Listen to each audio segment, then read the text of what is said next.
Alright, so we put the solubility rules in the PowerPoint that Mr. Warner showed you guys. This is a hard copy of the solubility rules that we put on the PowerPoint. I just want to go over this and explain it a little more in depth so it's not as confusing.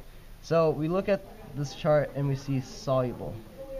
Soluble means it dissolves in water, and if you have something that dissolves in water in terms of a reaction, that product that's soluble isn't going to be part of the reaction because it's dissolved in water.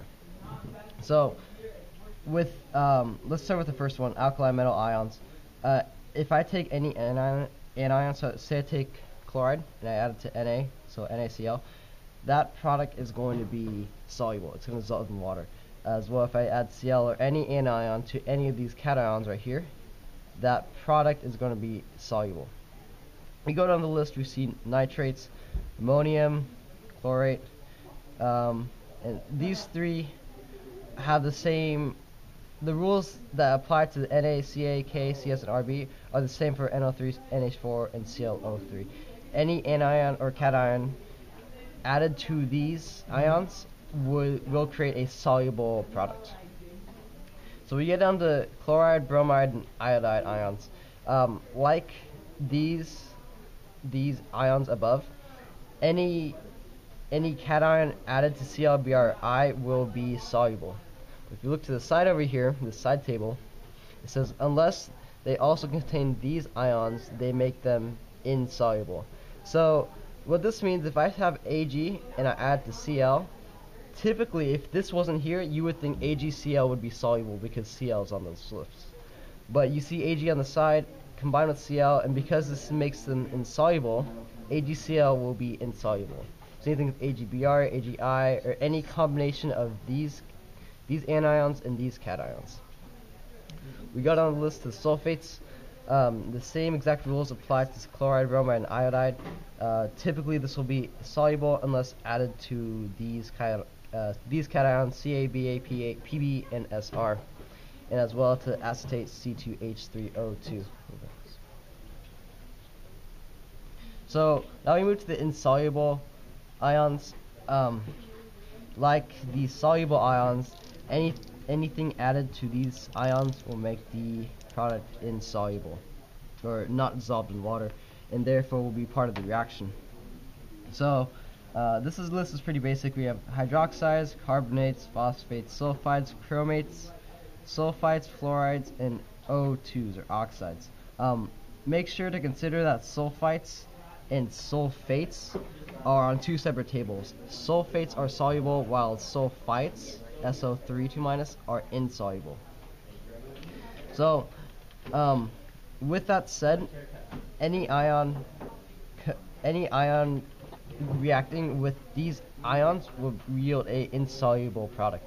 However, if these ions are reacting with any of the ions mentioned in the above list, that will become a soluble product. For example, if I have sodium again and I combine it with OH- or hydroxide, typically any ion added to hydroxide will yield a insoluble product, but because it's a ion from the table above, one of the soluble ions, NaOH will be soluble in water or dissolved in water.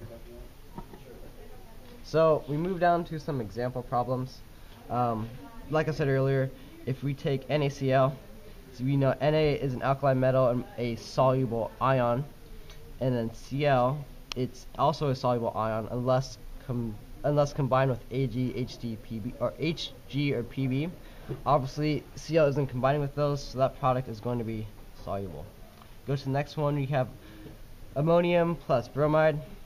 NH4 is again a soluble ion, and Br, like Cl, is a halogen that is only insoluble when combined with Ag, Hg, or Pb, so that yields a soluble product.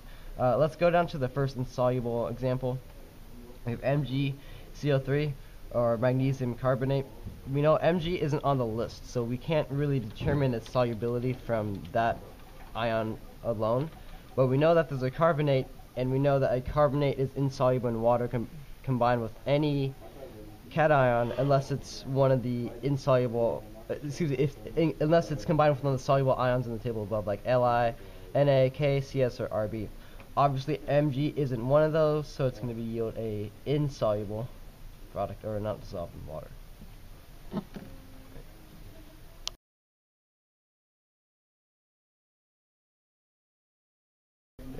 Alright, so we have this practice problem. AgNO3 is added to KBr in terms of equimolar, which means that you have equal moles of the substances or reactants you're going to use. So if you look at the solubility rules that we put on the PowerPoint for you guys, we see let's go ahead and write it out. So you have AgNO3 plus KBr yields. Now obviously, I'm not going to get AgNO3 again as a product because it's already a reactant. So typically you just take the cation plus the anion of the other reactant, and that's what your product's going to be. So I'm going to have AgBr